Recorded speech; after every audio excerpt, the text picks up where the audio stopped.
palavra de Frei Bento.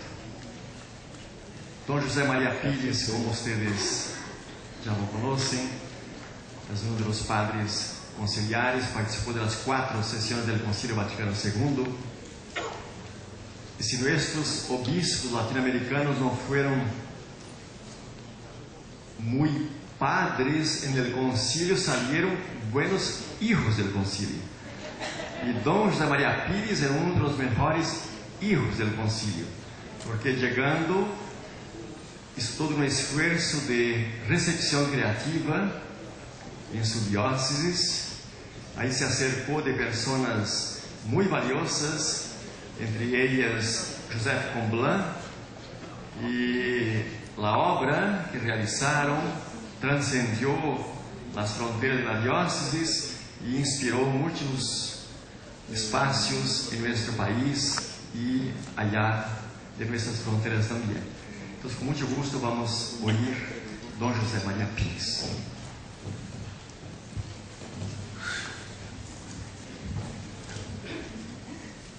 Eu tenho feito já diversas palestras sobre o Vaticano II, pelo fato de eu ter sido um dos participantes. Agora, são palestras muito longas. Como aqui eu só disponho de 15, só me deram 15 minutos, né? Então, em vez de palestras, eu vou colocar algumas memórias, algumas lembranças de pessoas do Conselho. A primeira pessoa que eu coloco aqui é o Beato João XXIII, claro.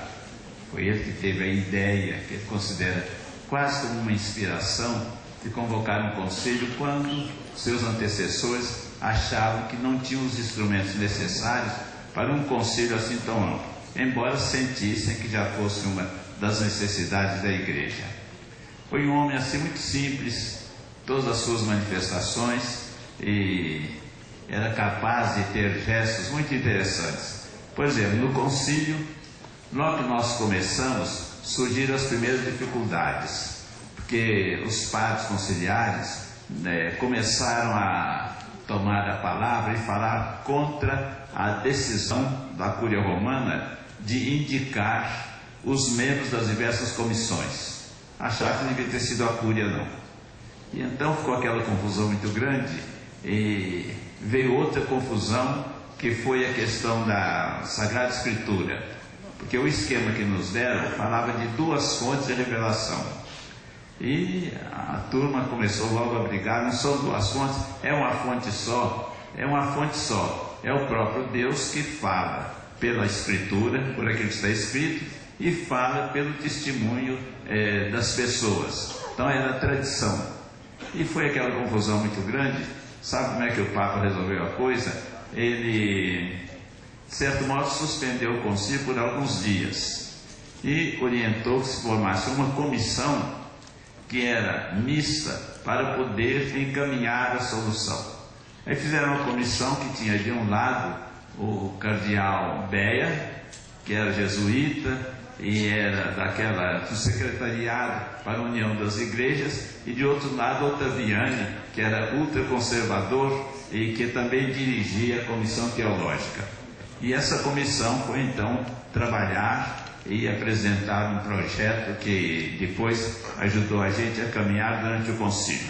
A interrupção foi rápida, foi de apenas 4 dias, para que se pudesse chegar a uma espécie de um consenso.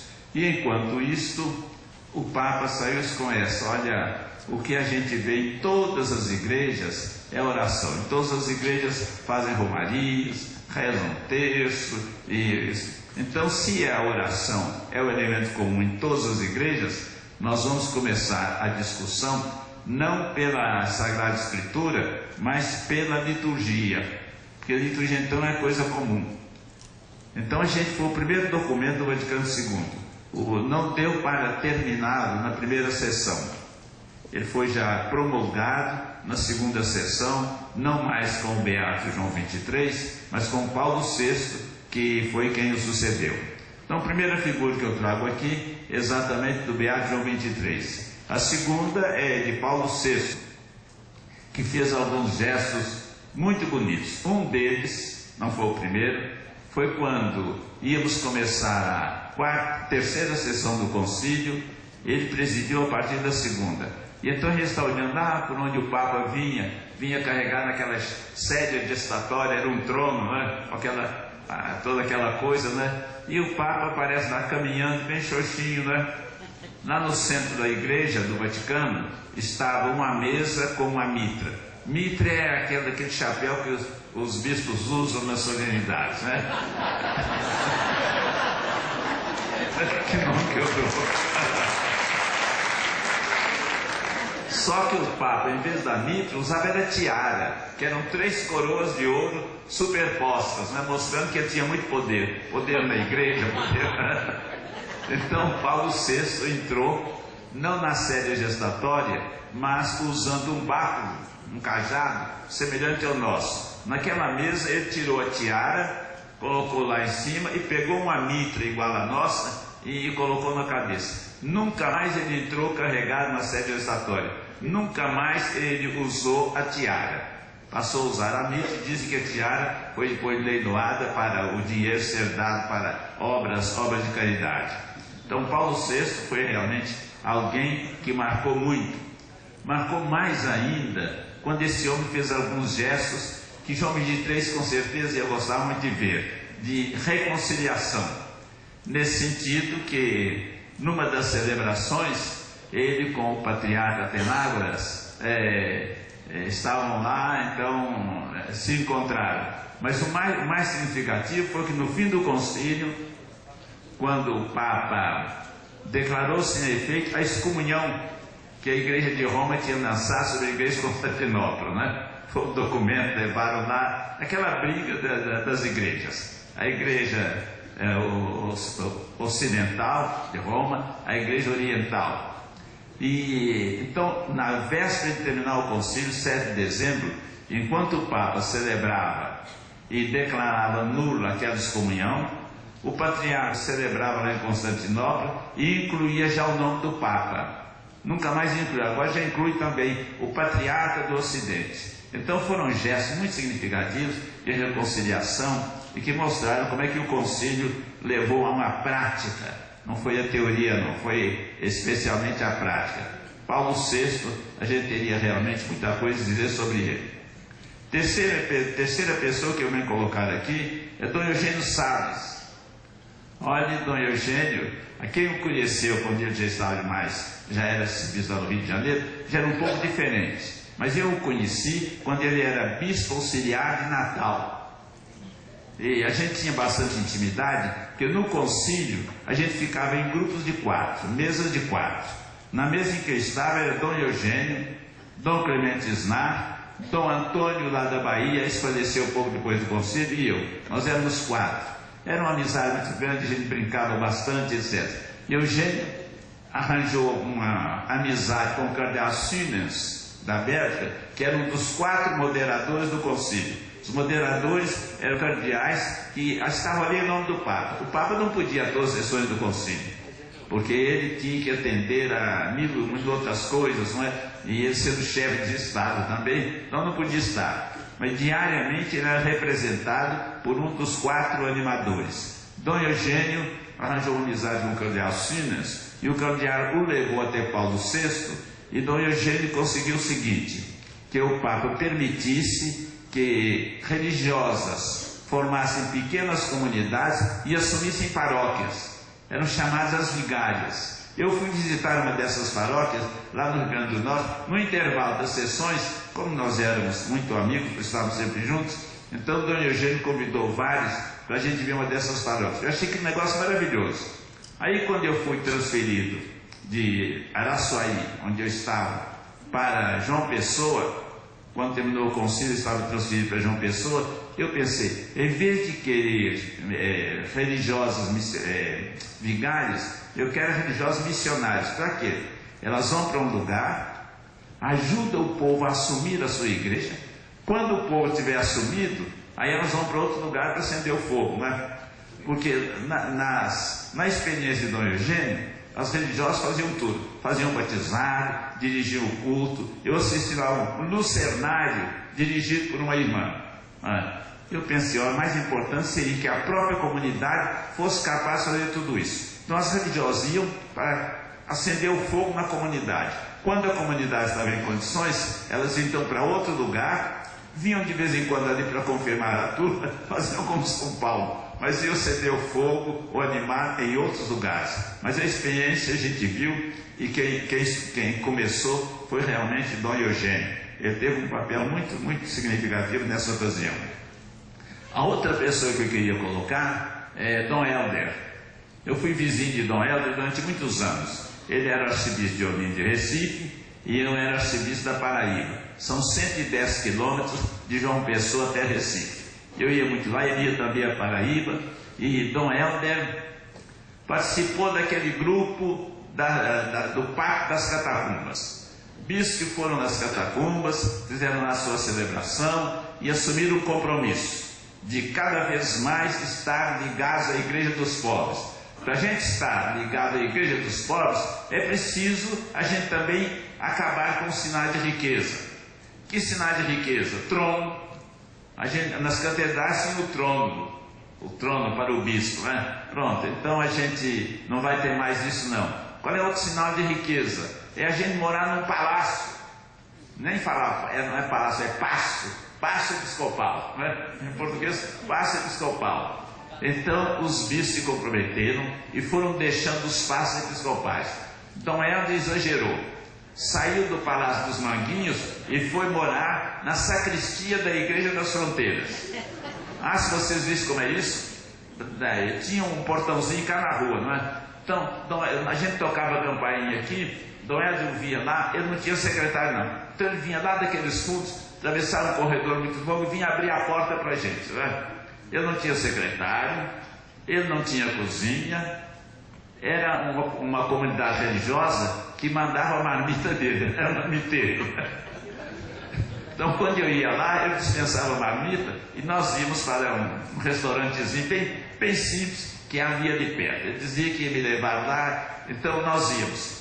Aí ia fazer o prato dele, devia ser ele primeiro, ele dizia, não, sirva aqui o arcebispo da Paraíba. Então eu fazia a escolha, trazia para mim, do meu prato, Dom Helder tirava umas coisinhas, né, e colocava no prato dele, né? Quase não se alimentava aquele homem. O que ele não dispensava na refeição era uma Coca-Cola.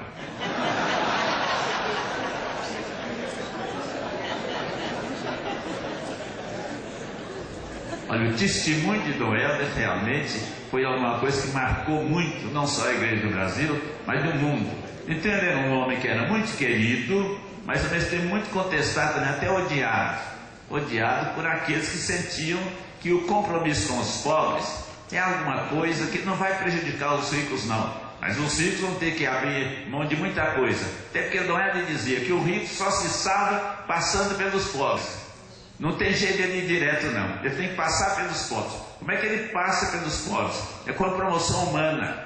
Ele tem que usar a inteligência dele, os meios dele, os recursos dele para a promoção humana. Não é questão de estar dando de esmola não, é questão de as pessoas não precisar mais de esmola. Então Dom Helder dizia, se vem um pobre aqui e me pede um peixe, eu dou, mas que bispo caridoso. Se vem, em vez de dar um peixe, eu ensino a pescar, diz, que bispo comunista. Porque eu fiz que a pessoa não dependesse mais de mim. A pessoa, agora sim, ela não precisa de esmola, ela já pode agir por conta dela mesma. Então Dom Helder procurou desenvolver isso muito e não queiram saber. Com aquele dinheiro que davam para ele nas viagens, eles compraram lá, ele chegava e entregava tudo, era a Dona Martina que administrava. Então compraram lá uma fazenda e as pessoas iam ali para trabalhar. E poderem então trabalhar não para alguém, mas trabalhar para elas mesmas. Formou-se uma grande cooperativa, não sei em que a coisa ficou mais recentemente. Mas foi um exemplo muito bonito. O último exemplo que eu dou é de... Bom, aqui não é um exemplo. A parte jocosa do concílio. Nós tínhamos lá um jornalzinho, assim feito todo dia, né? Feito à mão, naquele tempo. Chamava-se Conciliábulo, e que dava as notícias mais interessantes do concílio. Quem dirigia ou quem assumia esse jornal era Dom Alberto Gaudêncio Ramos, que era arcebispo de Belém. Tinha muito jeito para isso, né? Durante o concílio, as sessões eram pela manhã. Então a gente tinha a tarde para poder fazer reflexões, repousar, fazer o que quisesse. frequentemente nós encontrávamos em nossa mesa um aviso assim: Vossa Excelência está gentilmente convidado para um encontro hoje no fim da tarde com Ruskin, com Butler, com Congar, aqueles nomes assim do concílio, e que vinham católicos, ortodoxos, evangélicos, e que vinham para falar para a gente como é que eles estavam vendo a coisa, e a gente poder ter cada vez mais conhecimento. Isso ajudou muito o episcopado brasileiro a se sentir mais por dentro do concílio, de tal modo que quando um bispo do Brasil tomava a palavra, ele não falava em nome dele não, era em nome de todo o grupo. Então, dizer, estou falando em nome de 100, cento e tantos bispos do Brasil, o que dava uma força muito grande a manifestação dele, porque não era por ele, estava falando por muitos bispos. Então, Dom Alberto Gaudêncio Ramos tinha esse conciliário, ele que dirigia o jornalzinho.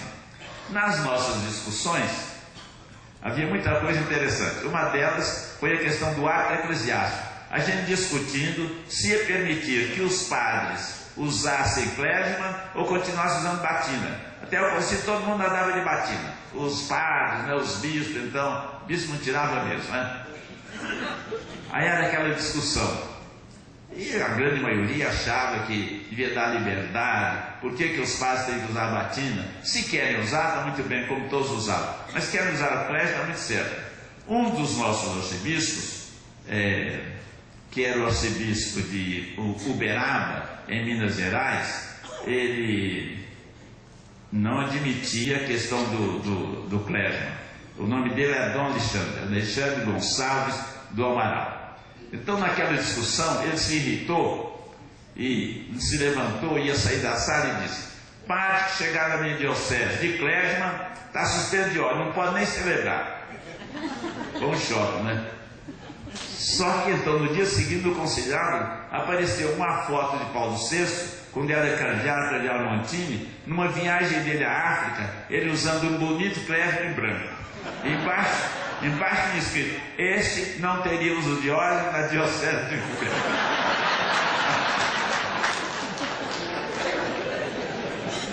Para ver que o concílio tinha muita coisa séria, mas tinha todo esse período também que a gente podia brincar, podia conversar. No fim de semana podia sair, ir visitar algum amigo, ou então ir a uma diocese, né? Muitos bispos faziam o que eles chamavam lá a procissão a São Marcos. E em São Marcos eles faziam a procissão Santa Coleta. Hoje não é mais o Marco, né? Hoje mudou a moeda, mas que tem a moeda forte era o Marco. Então quem ia à Alemanha porque queria defender problemas da sua diocese, diziam, foi fazer uma procissão a São Marcos, e em São Marcos ele vai visitar Santa Coleta. Não são lembranças do concílio, meu tempo já esgotou, e realmente o que é fundamental mesmo é que o concílio trouxe uma profunda mudança na igreja. Olha, quem viveu antes do concílio, como eu, olha, quando veio o Concílio Vaticano II, eu já tinha 20 anos de padre. Eu nunca tinha dado uma absolvição em português, em latim. Nunca tinha celebrado uma missa em português, era tudo em latim. Nunca tinha feito um batizado ou assistido um casamento em língua portuguesa, era tudo em latim. Além disso, olha, gente, vocês não querem saber o sacrifício que a gente tinha por causa do jejum. Jejum eucarístico. Você não podia tomar nem água antes da comunhão. Eu morei em Governador Valadares, eu era diretor do Colégio Bituruna. Então, uma ocasião, eu acordei de madrugada com aquele clarão no meu quarto, era uma serraria que estava pegando fogo. Então, todo mundo começou a ir para ajudar lá. Eu vesti a batina em cima do pijama e fui ajudar também a carregar aquelas madeiras, mas terminamos, eram 8 horas da manhã. Eu ia celebrar às 10. Eu, com um calor, Valadares numa cidade muito quente, e a gente trabalhando assim, então cresce mais. Eu não podia tomar nem água antes de celebrar a missa.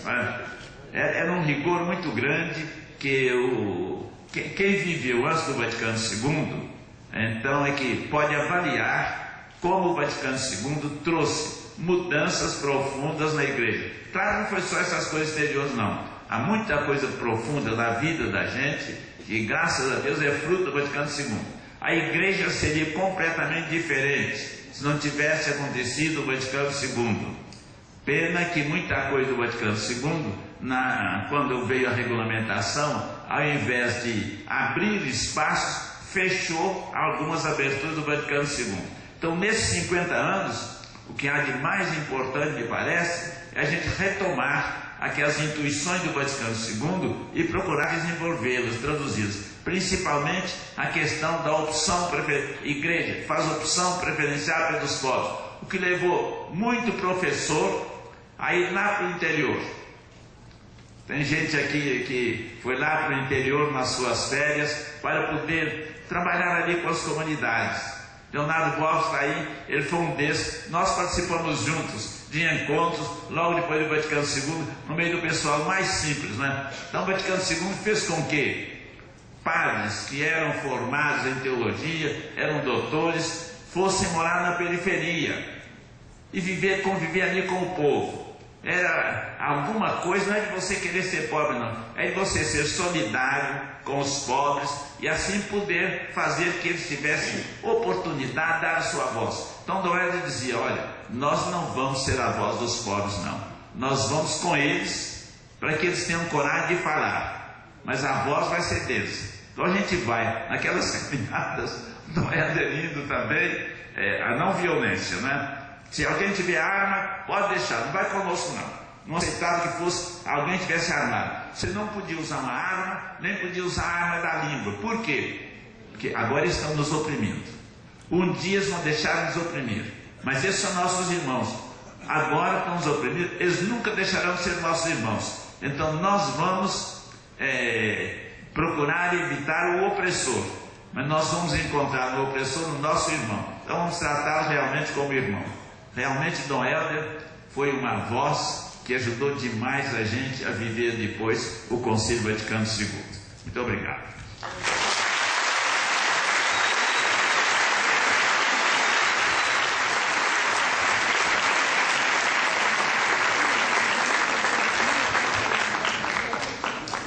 Estou fazendo a ponte entre João Pessoa, Diocese de Dom José Maria Pires, com José Comblan. Então vamos ouvir o Luiz Carlos Suzin e depois o Pablo Richard, não? Os dois. O Pablo Richard fala primeiro, né? A respeito então desta figura tão querida para todos nós e de uma obra que eles recém publicaram sobre a teologia de Comblan.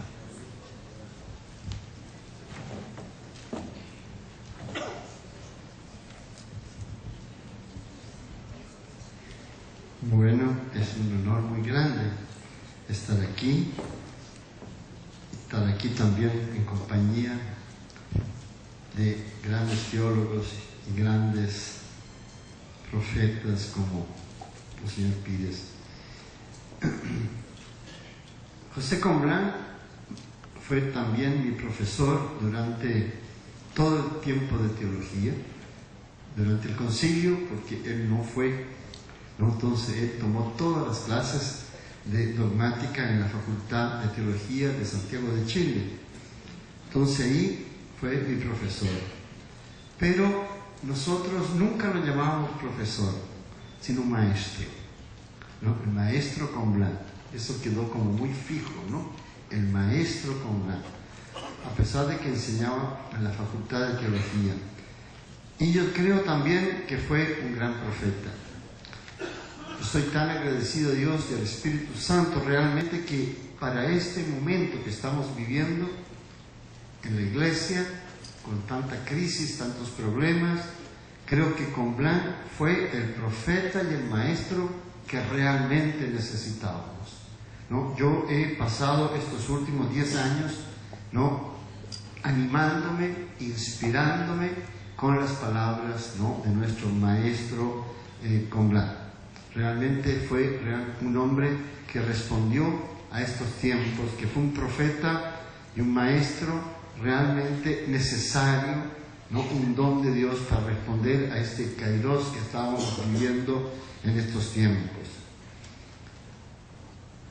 También un pequeño hecho, porque es importante, yo estaba en el seminario cuando recibimos la visita de don Manuel Raín, uno de los fundadores también de CELAM, ¿no?, que era muy amigo, ¿no?, de Comblan, ¿no?, obispo de Talca, y también Comblan estaba ahí incardinado durante ese tiempo en Talca.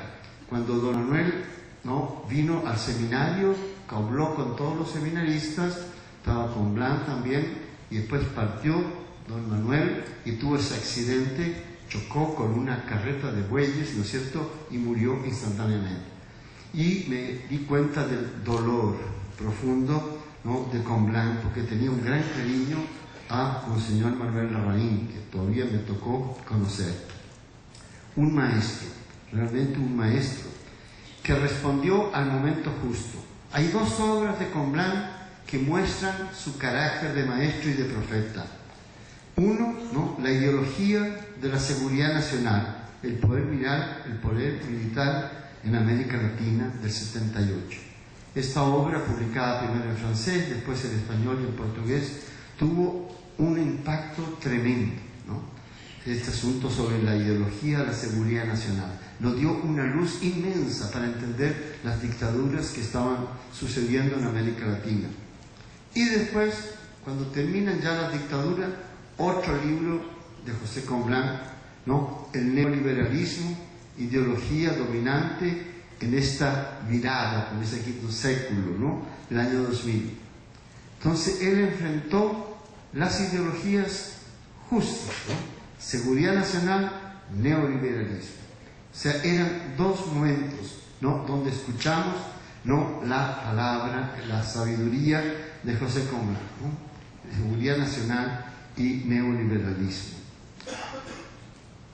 Otra cosa que en el último tiempo de su vida, que pudimos acompañarlo tanto, ¿no?, la insistencia en la participación de los laicos, ¿no? Él insistía mucho, ¿no?, que el futuro de la Iglesia está en manos de los laicos y de las laicas, ¿no? Dio una prioridad grande, ¿no?, a los laicos y laicas dentro, ¿no?, del futuro de la Iglesia. Además, ¿no?, dando a los laicos y laicas un espacio de autonomía, de libertad, con una voz decisiva dentro de la Iglesia. Era otro tema que, ¿no?, él transmitía con mucha fuerza. Una cosa, ¿no?, sobre el Vaticano II, ¿no?, y durante y después, ¿no?, que no es una anécdota, pero era algo donde él mostraba mucho su personalidad. Él era muy desconfiado con los documentos. Los documentos vuelven, ¿no? Los libros de teología vuelven y no queda nada. Los documentos tienen importancia cuando hay cambios estructurales en la Iglesia. Ahí los documentos tienen importancia. Si no hay cambios, los documentos vuelven. No podemos formar a los sacerdotes, decía, eso fue justamente por los 30 años de Monseñor Romero, ¿no?, ahí en El Salvador, una charla que tuvo mucha repercusión, ¿no? No podemos formar a los seminaristas leyendo libros y documentos y encíclicas, ¿no? Tenemos que formar a los seminaristas en la construcción de un nuevo modelo de iglesia para ser sacerdote. Entonces, él hacía una comparación con el Concilio de Trento. Decía, el Concilio de Trento, justamente 400 años antes, tuvo mucha influencia de contrarreforma, desgraciadamente, ¿no?, pero reestructuró toda la iglesia. Casi los documentos de Trento casi no los conocemos, pero la reestructuración de la iglesia no solo la conocemos, sino que la sufrimos, ¿no? Trento. Y después, ¿no?, el Vaticano I, con el juramento antimodernista, que a mí todavía me tocó de hacerlo, ¿no?, que teníamos que hacerlo al final de la teología, ¿no? Entonces, esa carácter que era, digámoslo así, como pragmático, ¿no?, de no creer en los documentos cuando los documentos nos traen cambios estructurales dentro de la iglesia. Yo creo que eso fue un mensaje pedagógico que nos dejó marcados profundamente. Y por último, ¿no?, valorar toda su obra magna sobre la acción del Espíritu Santo. En los últimos años, ¿no?, de su vida, él insistió muchísimo sobre el Espíritu Santo. Creo que en la mañana vimos, ¿no es cierto?, alusión a esto, ¿no? Él decía, no sé si en broma o en serio, ¿no es cierto?, que al Espíritu Santo lo habíamos encerrado al interior de la Santísima Trinidad, que había que sacar al Espíritu Santo y verlo como la fuerza de Dios, ¿no?, en la humanidad, en la historia de la Iglesia, incluso en la historia cósmica, la fuerza cósmica del Espíritu Santo, citando también el Génesis, ¿no? Él insistió tanto en eso, y yo lo he entendido leyendo sus obras, porque él escribió 5 obras, ¿no?, que tenían esa línea de rescatar, ¿no?, la obra del Espíritu Santo en la historia, en la Iglesia, en la sociedad, en las luchas sociales, en la dimensión cósmica, ¿no? Entonces, esas obras fueron, ¿no?, primero el tiempo de acción, después vino la fuerza de la palabra, la vocación a la libertad, el cuarto, pueblo de Dios, y el último, la vida, ¿no? Yo después de su muerte leí así de seguido esos 5 libros y realmente tuvo un impacto muy grande, como que Comblan se me hizo vivo, ¿no? En estos 5 libros, ¿no?, yo redescubrí, después ya de 35 años, ¿no es cierto?, de estudios de teología, para mí fue una revelación. Creo que Comblan a mí me reveló, ¿no?, el rol, la misión del Espíritu Santo en la historia humana y en la historia de la Iglesia. Yo estoy tan agradecido con Comblan, al maestro, ¿no es cierto?, por ese mensaje que él dejó en esos 5 libros. Bueno, él escribió cantidad de libros, pero esos 5 son una especie de corpus, ¿no? Como Corpus Paulinum es el corpus del pensamiento de José Comblan, ¿no? Yo creo que esos 5 libros deberíamos releerlo para recuperar esa visión nueva que nos dio Comblan del Espíritu Santo, ¿no? Alguien hacía la comparación, ¿no?, en los escritos que se han escrito sobre él, que así como John Sobrino, lo queremos tanto, que también está por ahí, ¿no es cierto?, así como John Sobrino cambió la cristología, creó una nueva cristología, renovó la cristología, también decíamos en forma semejante que Comblan había renovado, ¿no es cierto?, la teología del Espíritu Santo, había generado una nueva manera de ver, de vivir, de escuchar, de descubrir la acción del Espíritu Santo en la historia humana, que existía mucho en la historia humana, ¿no es cierto?, en la historia de la Iglesia, en el mundo, incluso en el cosmos. Yo, para mí, esa obra, esas 5, ¿no?, obras donde insistía, por decirlo en 5 palabras, la acción del Espíritu, la palabra, la libertad, en la cual insistía mucho, pueblo de Dios, ¿no?, y la vida, ¿no? Sobre todo esto de pueblo de Dios, ¿no?, a él siempre volvía sobre ese punto cuando se celebraron los 20 años del concilio, ¿no?, que el profesor cardenal Ratzinger cambió la expresión pueblo de Dios por comunión, porque pueblo de Dios, que fue central en el Vaticano, ¿no es cierto?, entonces ya no usar la categoría pueblo de Dios para designar la Iglesia, ¿no?, porque era un término, cardenal Ratzinger lo decía, muy sociológico, ¿no es cierto?, y Iglesia, comunión, daba otra dimensión de la Iglesia. Y Comblan en este libro insiste enormemente, y siempre insistió, ¿no?, la Iglesia como pueblo de Dios, porque es la dimensión horizontal, histórica de la Iglesia, ¿no? Y estas 5 palabras para mí son como el testamento del maestro Comblan, que influyó tremendamente en mi vida, y lo tendré siempre presente como el maestro, profeta, ¿no es cierto?, que respondió con la palabra oportuna, en el tiempo, en el kairos oportuno de la Iglesia, ¿no? Gracias, Padre Comblan.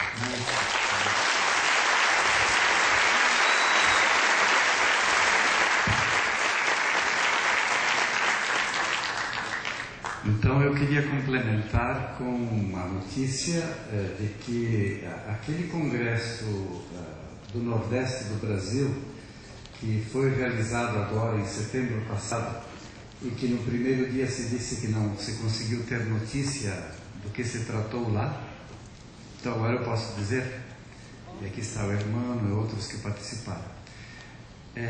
nós estivemos lá trabalhando a contribuição e a herança que nos deixou o José Comblan, como eixo ou riqueza, entre outras riquezas que o Nordeste brasileiro deu ao Brasil todo, e ao estilo do Manuel da Câmara e tanta mais gente, né, que brilha a partir de lá. Aliás, eu preciso também anotar que por muitos anos, depois de Dom Manuel da Câmara, o bispo de Comblan foi Dom José Maria Pires, né?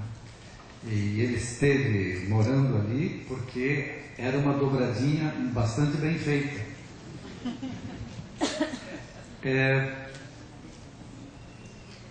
E estava lá também o Eduardo Ornart, que foi companheiro do José Comblan quando, naquele movimento dos padres Fidei Donum, vinham para a América Latina.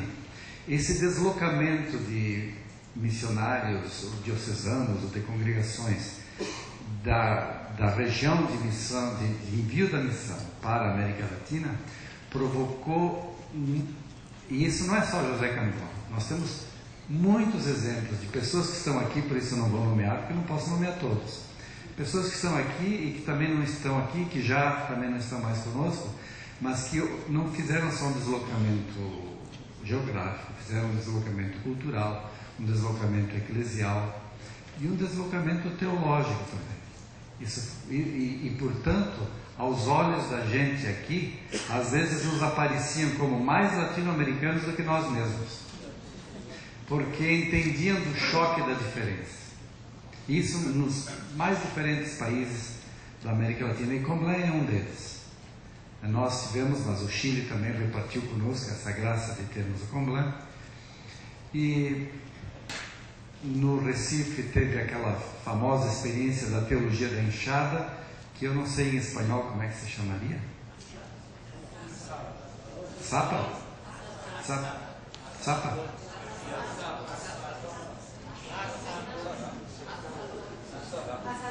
Depois a gente se entende. Mas é uma aplicação, se quiser, é algo muito próximo do que na época Ivan Illich, outro grande figura de deslocamentos culturais e eclesiais, ou mais ainda próximo, Paulo Freire, porque se tratava de começar os estudos indo para o meio do povo para descobrir, na convivência, na conversa com o povo, quais são os temas geradores que dão o que pensar, quais são as palavras, a linguagem com que realmente o povo pensa, e a partir daí começar a fazer o seu edifício teológico.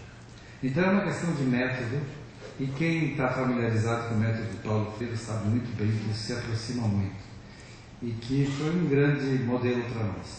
Mas eu queria terminar com uma última notícia, porque se eu entendi direito, fiquei convidado aqui também, porque na Soter, do início até o penúltimo, apenas no último congresso da Soter que ele já não esteve presente, porque ele estava já com muita dificuldade de saúde, mas nós o acompanhávamos, quer dizer, ele nos ajudou muito em todo o processo da Sociedade de Teologia no Brasil, desde a fundação. Então, deixa eu contar, porque ele também, faltando um pouco a modéstia, porque tem outros aqui que poderiam contar melhor do que eu.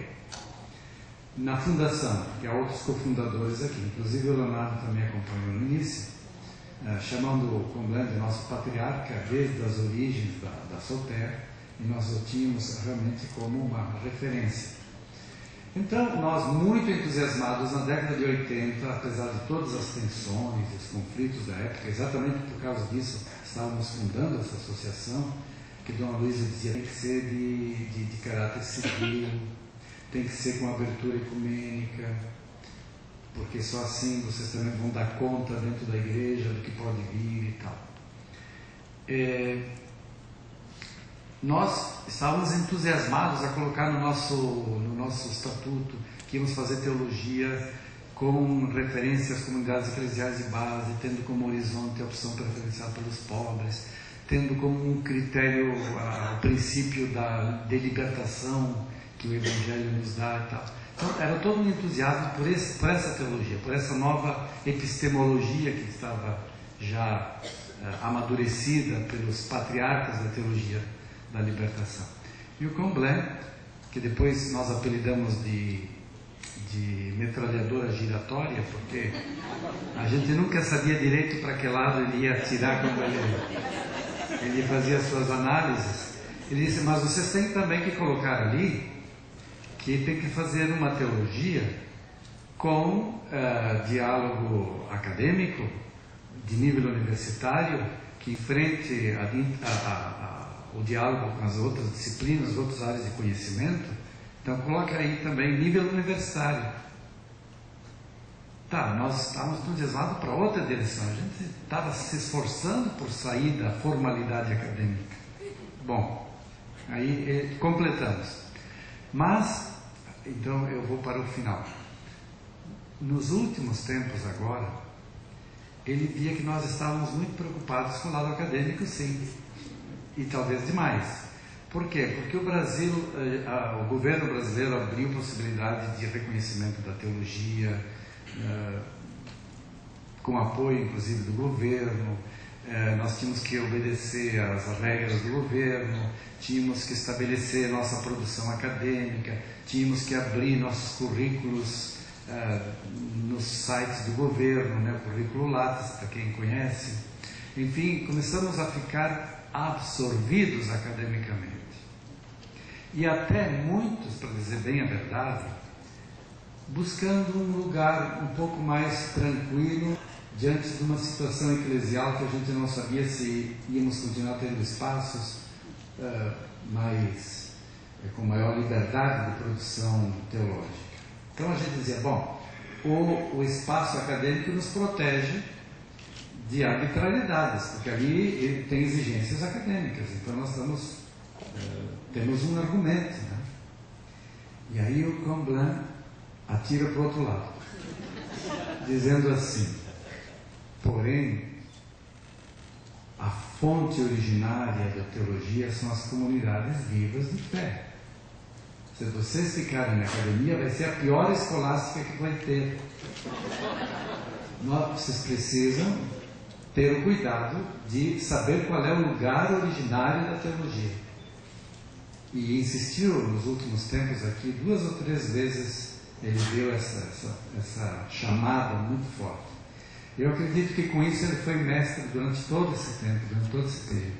E é isso que nós guardamos com muito carinho. Obrigado.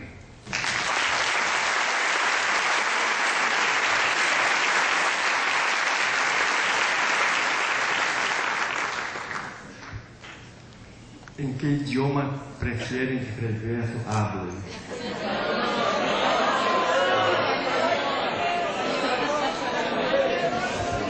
Bueno, yo hablo en espangués, porque los brasileños piensan que es muy fácil entender el español. Y la gente de habla hispánica imagina que hablar brasileiro, que é distinto de português, está muito cerca do espanhol. Então, assim nos entendemos. Primeiro, queria dizer que eu vim aqui com vocês para escutar, aprender, pero a Renault, na coordenação, dijo, não, tu tienes que dizer uma palavra. E que vou dizer? Bueno, que pensa de los desafios a la teología desde los movimientos sociales en un contexto de América Latina. Então eu queria dividir minha brevíssima intervenção em 2 blocos.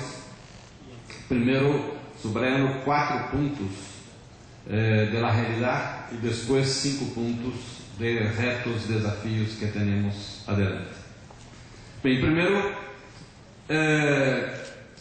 como já se ha dito muitas vezes aqui, a teologia da liberação não é ato primeiro, é ato segundo, é resultado de la vivência da fé dos pobres nas comunidades eclesiais de base, e os teólogos os assessores que han captado esta matéria-prima da reflexão da fé do povo pobre, han sistematizado e criado então isso que conhecemos como teoria da liberação.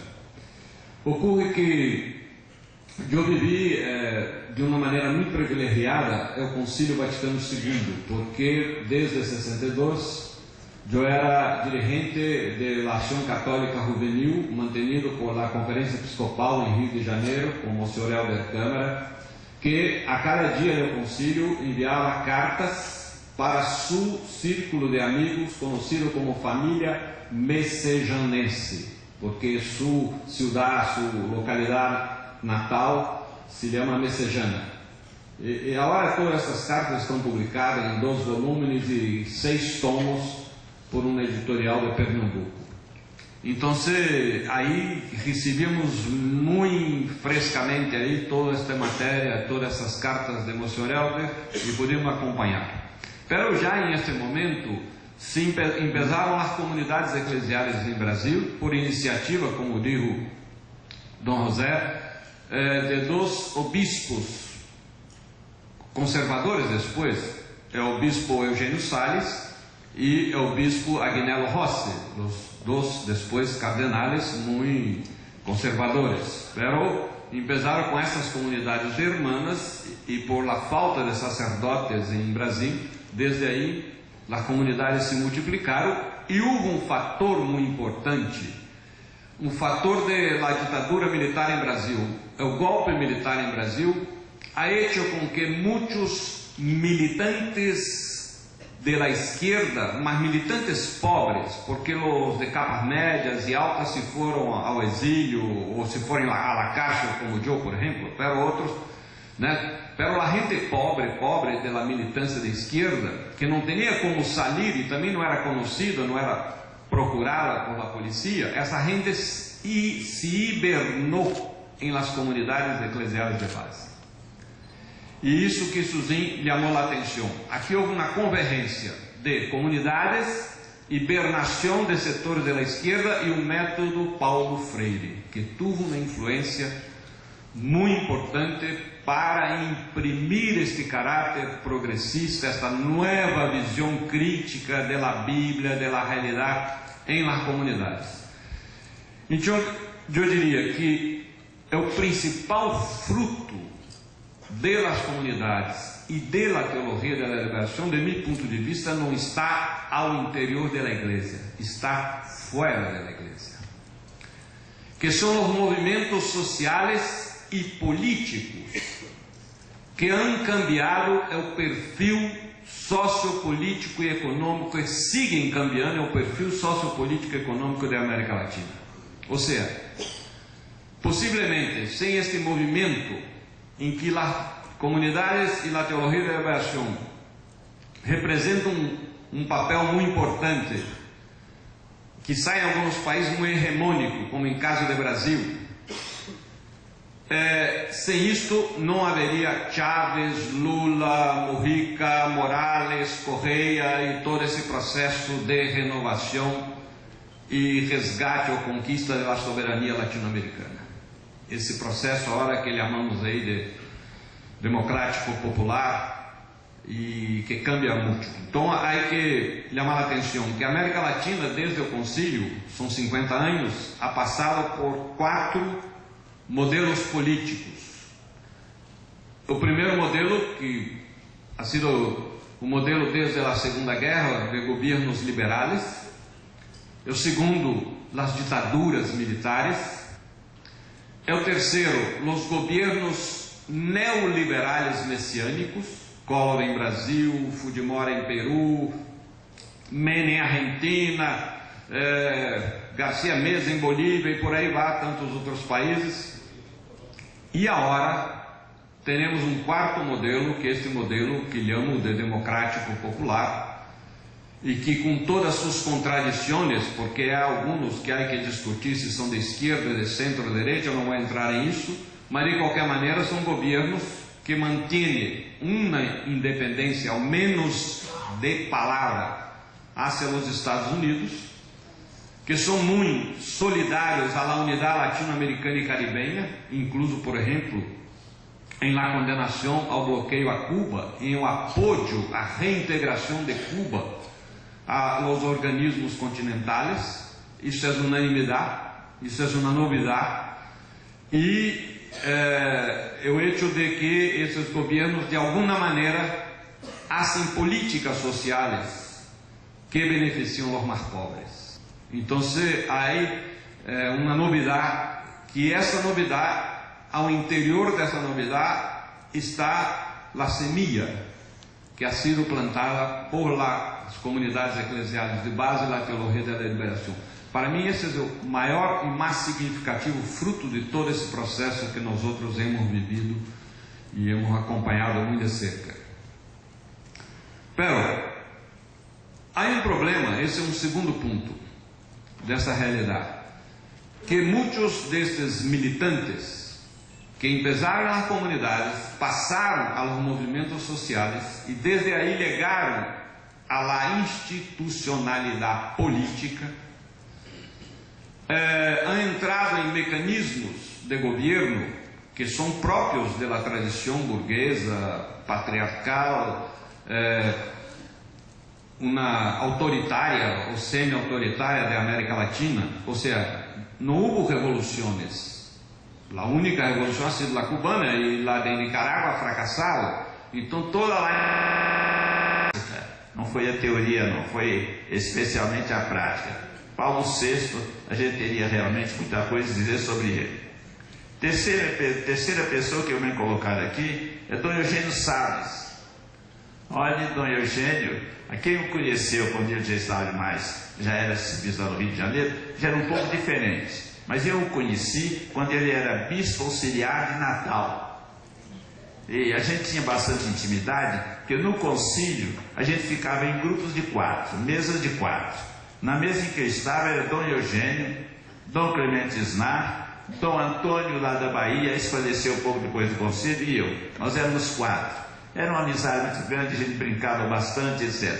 E Eugênio arranjou uma amizade com o cardeal Sünens, da Bélgica, que era um dos 4 moderadores do concílio. Os moderadores eram cardeais que estavam ali em nome do Papa. O Papa não podia ir a todas as sessões do concílio, porque ele tinha que atender a mil outras coisas, não é? E ele sendo chefe de Estado também, então não podia estar. Mas diariamente ele era representado por um dos 4 animadores. Dom Eugênio arranjou uma amizade com o cardeal Sünens, e o cardeal o levou até Paulo VI, e Dom Eugênio conseguiu o seguinte, que o Papa permitisse que religiosas formassem pequenas comunidades e assumissem paróquias. Eram chamadas as vigárias. Eu fui visitar uma dessas paróquias, lá no Rio Grande do Norte, no intervalo das sessões, como nós éramos muito amigos, estávamos sempre juntos, então Dom Eugênio convidou vários para a gente ver uma dessas paróquias. Eu achei que negócio maravilhoso.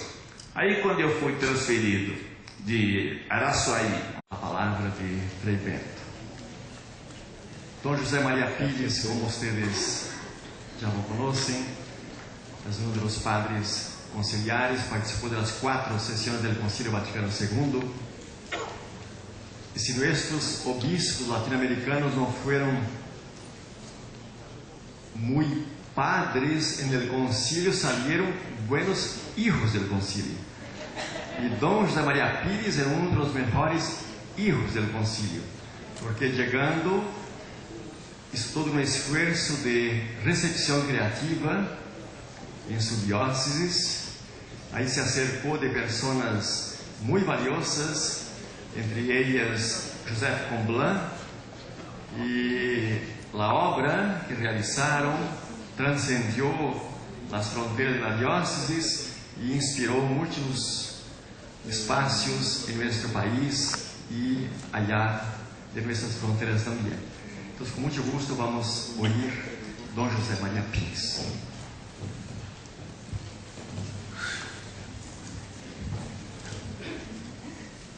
Eu tenho feito já diversas palestras sobre o Vaticano II, pelo fato de eu ter sido um dos participantes.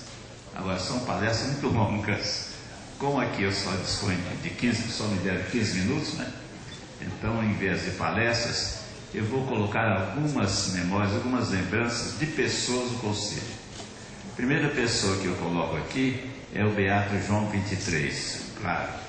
Foi ele que teve a ideia, que ele considera quase como uma inspiração, de convocar um concílio quando seus antecessores achavam que não tinham os instrumentos necessários para um concílio assim tão amplo, embora sentissem que já fosse uma das necessidades da igreja.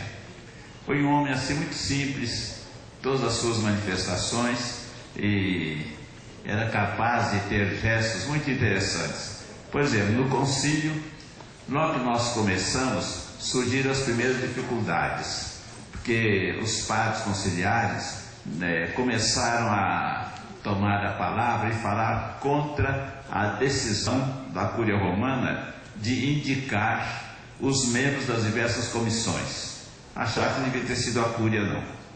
E então ficou aquela confusão muito grande, e veio outra confusão, que foi a questão da Sagrada Escritura, porque o esquema que nos deram falava de duas fontes de revelação, e a turma começou logo a brigar. Não são duas fontes, é uma fonte só, é uma fonte só, é o próprio Deus que fala pela Escritura, por aquilo que está escrito, e fala pelo testemunho das pessoas. Então era a tradição, e foi aquela confusão muito grande. Sabe como é que o Papa resolveu a coisa? Ele, de certo modo, suspendeu o concílio por alguns dias e orientou que se formasse uma comissão que era mista para poder encaminhar a solução. Aí fizeram uma comissão que tinha de um lado o cardeal Beia, que era jesuíta e era do secretariado para a União das Igrejas, e de outro lado Ottaviani, que era ultraconservador e que também dirigia a comissão teológica. E essa comissão foi então trabalhar e apresentar um projeto que depois ajudou a gente a caminhar durante o concílio. A interrupção foi rápida, foi de apenas 4 dias, para que se pudesse chegar a uma espécie de um consenso. E enquanto isto, o Papa saiu com essa: olha, o que a gente vê em todas as igrejas é oração. Em todas as igrejas fazem romarias, rezam um terço, então, se a oração é o elemento comum em todas as igrejas, nós vamos começar a discussão não pela Sagrada Escritura, mas pela liturgia, porque a liturgia então é coisa comum. Então foi o primeiro documento do Vaticano II. Não deu para terminá-lo na primeira sessão. Ele foi já promulgado na segunda sessão, não mais com o Beato João XXIII, mas com Paulo VI, que foi quem o sucedeu. Então, a primeira figura que eu trago aqui é exatamente do Beato João XXIII. A segunda é de Paulo VI, que fez alguns gestos muito bonitos. Um deles, não foi o primeiro, foi quando íamos começar a terceira sessão do concílio. Ele presidiu a partir da segunda. E então a gente está olhando lá por onde o Papa vinha carregar naquela sédia gestatória, era um trono, né? Toda aquela coisa, né? E o Papa aparece lá caminhando, bem xoxinho, né?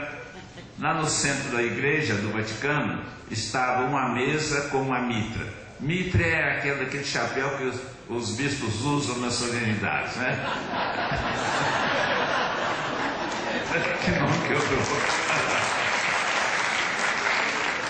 Só que o Papa, em vez da mitra, usava a tiara, que eram 3 coroas de ouro superpostas, né? Mostrando que ele tinha muito poder. Poder na igreja, poder...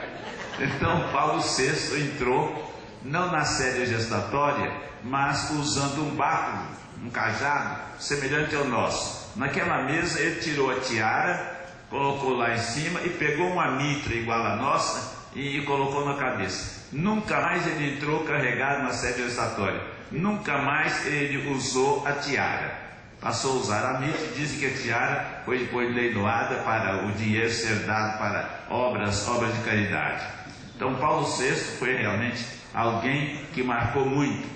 Marcou mais ainda quando esse homem fez alguns gestos que João XXIII com certeza ia gostar muito de ver, de reconciliação. Nesse sentido que numa das celebrações, ele com o patriarca Atenágoras estavam lá, então se encontraram.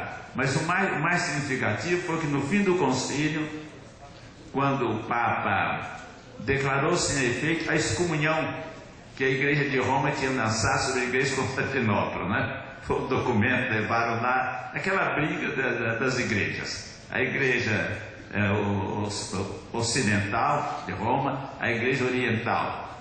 E então, na véspera de terminar o concílio, 7 de dezembro, enquanto o Papa celebrava e declarava nula aquela excomunhão, o patriarca celebrava lá em Constantinopla e incluía já o nome do Papa.